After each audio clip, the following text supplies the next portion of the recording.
አባት ከመጠን በላይ በጣም ተጨነቁ። ያለኝን ንብረት ሽጬ ልክፈልህ ልጄን አስረክቡኝ እያሉ ነው የሚገኙት። እርሻዬን ሽጬ መጋዙ አርሳለሁ፣ ባካችሁ ልጄን ልቀቁልኝ፣ ልጄን አስረክቡኝ እያሉ ነው የሚገኙት።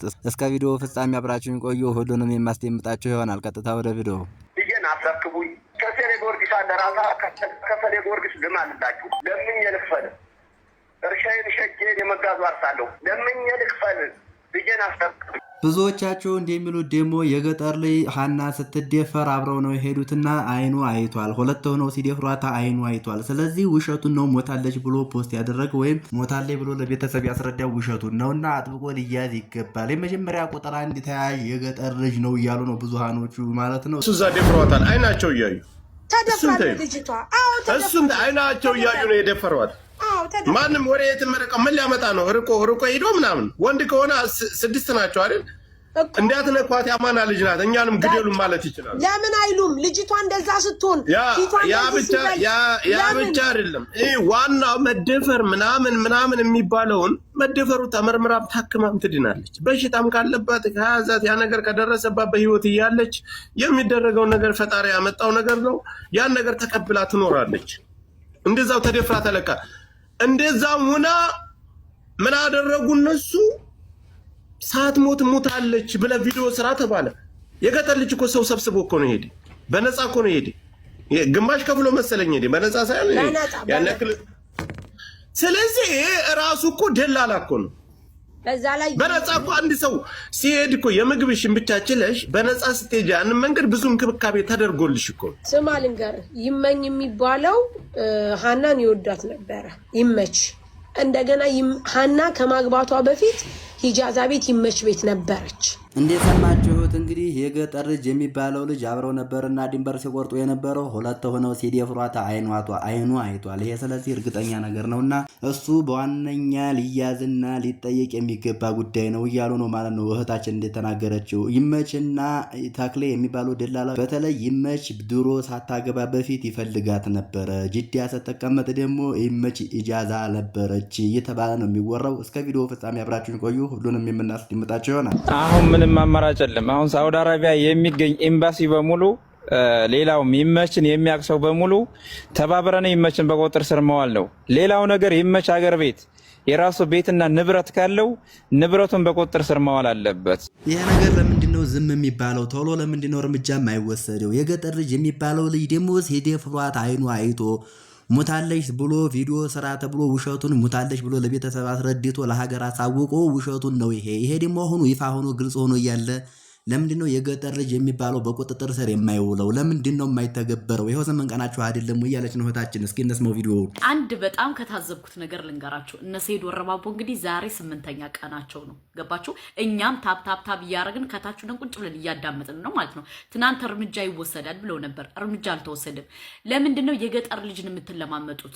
ገባችሁ? እናንተ ከዚህ ላይ በምትናገሩት ነገር እኮ ልጅቱን ከዛ እየደበደቧት እየገደሏት እንትን እያሏት ነው። የገጠር ልጅ ደግሞ ሳትሞት ሙታለች ብሎ ሞቷን ያወጀባት ነው። ስለዚህ የገጠር ልጅ ቀጥታ ለምንድን ነው ማታስይዙት? እስከ መቼ ነው የምትጠብቁት ማለት ነው? እስከ መቼ ነው? ምክንያቱም እነዚህ ሰዎች እናንተ ቁጭ ብላችሁ ላይ ባወራችሁ ቁጥር እነዚህ ሰዎች ቦታ እያመቻችሁ ነው። ስለዚህ ፕሊዝ ማስያዝ ካለባችሁ መጀመር ያለባችሁ ከገጠር ልጅ ላይ ነው። ገባችሁ? ምክንያቱም ሳትሞት ሞተች ብሎ ቪዲዮ የሰራው ኃላፊነቱን ወስዶ ነው አይደለ? ይሄ ልጅ መጠየቅ አለበት። መልመጥመጥ አያስፈልግም።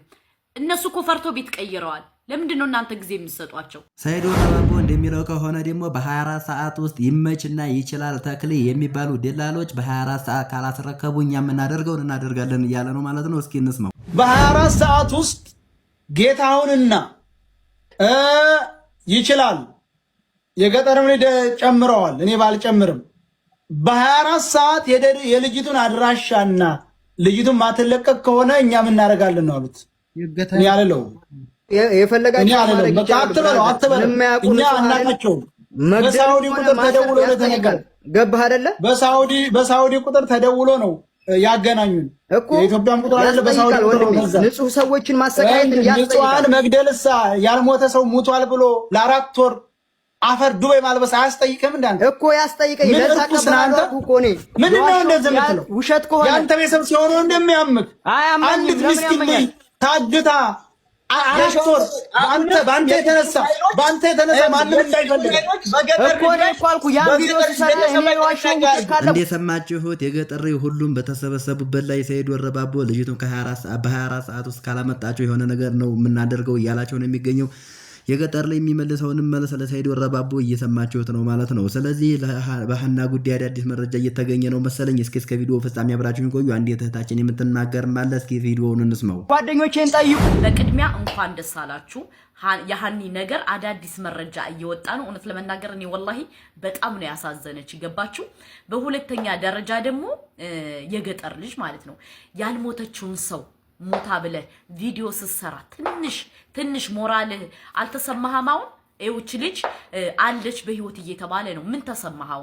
እኔ ጥያቄ ነው ወላሂ አድርሱለት። በሁለተኛ ደረጃ ደግሞ እህትህ ብትሆን አሳልፈ ሰጥተሃት ትሄዳለህ? ባይዘወይ ይሄ የህገ ወጥ መንገድ እኛም ሄደንበታል እናውቀዋለን። ግን በጣም ከባድ ነው። እኛ ተጋግዘን ተቃቅፈን ነበሩ እስከ መጨረሻው የዘለቅ ነው። እናንተ ግን እኔ አላቅም። ለማንኛውም ሀኒ እንኳን ተገኘሽ።